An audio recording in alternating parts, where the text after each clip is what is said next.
Welcome to the Deep Dive. This is where we really get into some fascinating topics and try to pull out the key insights for you. That's the plan. So today, we're tackling something that, well, it might just make you look at your everyday online scrolling a bit differently. What if the internet, the whole thing, isn't just about sharing pictures or news, but it's actually operating like this huge, sprawling pyramid scheme? Okay. That's a big claim, a pyramid scheme. Yeah, but here's the twist. It's not selling, like, vitamins or some physical product. It's selling something. Yeah.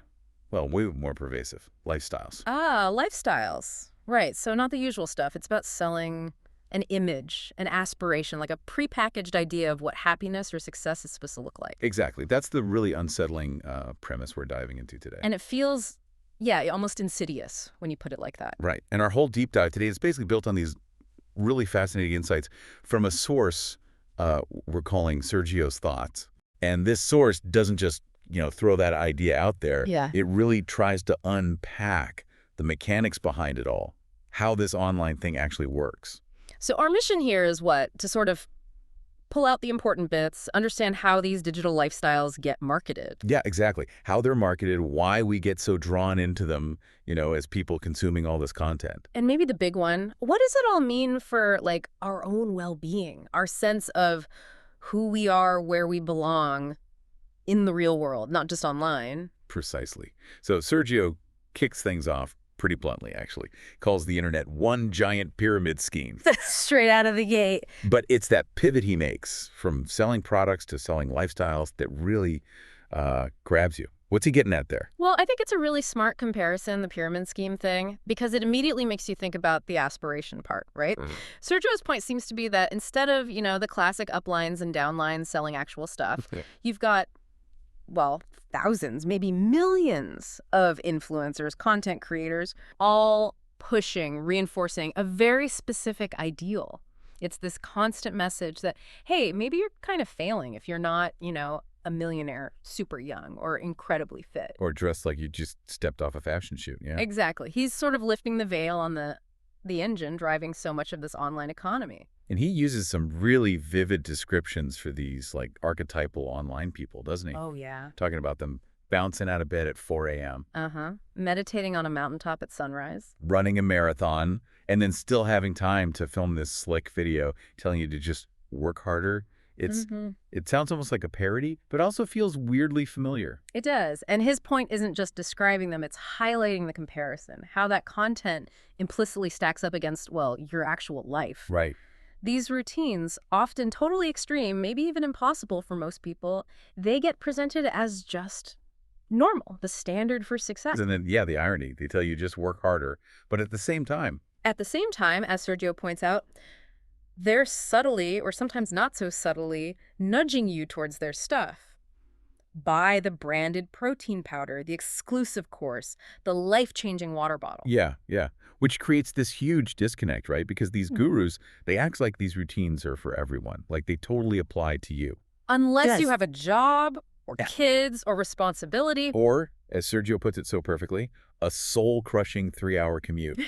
That phrase just lands, doesn't it? It really does. It makes you immediately think, how could anyone with a normal life possibly keep up with that? And that's where Sergio's analysis goes a bit deeper, I think. He points out that even though these videos might look casual, spontaneous. Yeah, like just woke up like this. Right. But every shot, every angle, it's all planned, meticulously curated. It looks like a commercial, basically. An ad for a life you probably don't have. Okay, so that curated perfection, it sets an impossible standard. Exactly. It fosters what Sergio calls aspirational inadequacy.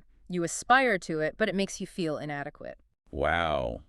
Aspirational inadequacy. That's potent. It is. And even when we kind of know it's an act, or at least heavily curated, we often still fall for the allure, don't we? Yeah, we do. And that's where it gets interesting for us, the people watching. We see the lifestyle, and then we're nudged to buy the sneakers, the gadgets. The expensive hoodie with the logo. Right, the $60 T-shirt. And Sergio argues it's not because we need that T-shirt. It's because we're chasing a feeling, a longing. identity. We're sort of buying into the idea that our happiness is missing just this one thing, and maybe that thing is packaged up in that branded t-shirt. It's like social proof, but weaponized almost. Absolutely. And Sergio digs into this by outlining some of these typical online guru archetypes and why they hook us. Okay, like what? Well, there's the doctor figure, the one who claims to have the real cure for everything, anxiety, aging, whatever. Uh-huh. Or the fitness coach promising six-pack abs in, like, 2 weeks. Yeah, impossible results. Then the psychologist may be diagnosing complex issues based on a 1-minute video. Right, the TikTok therapist. Or the dating guru who can supposedly make anyone irresistible. And then maybe the most classic one. Let me guess.